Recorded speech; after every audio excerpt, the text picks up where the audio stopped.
Hi guys, for today's video kakain kami ng langka. Magmumukbang kami ni Bunso. Ayan o.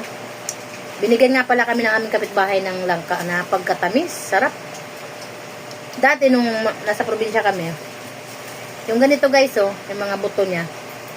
Nilalaga ko to. Ang sarap, para siyang ano, para siyang kamuti na hindi lang siya matamis pero masarap.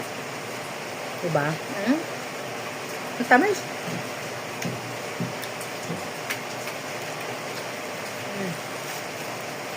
Di ba, Bunso?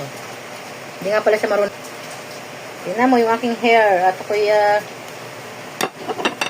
pagkatapos ng maglinis ng aking maliit na bahay. Ayan. Pagkatapos nga pala namin magtanghalian. So, buti na lang may nagbigay sa amin ito. Yan sa, sa freezer yung ganito. Para maging ano siya. Para siyang frozen na candy.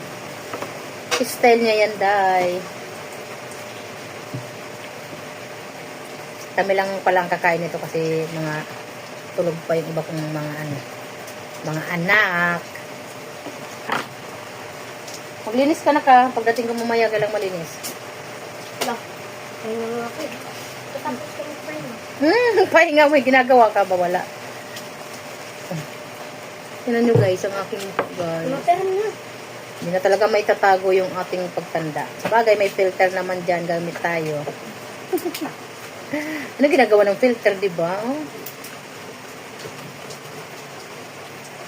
Mag-electric fan pa talaga nga kalamig-lamig. Bumuhos pala yung malakas na ulan. Okay na yan. Okay na to. Wait lang. Goodbye guys! Guys, bye!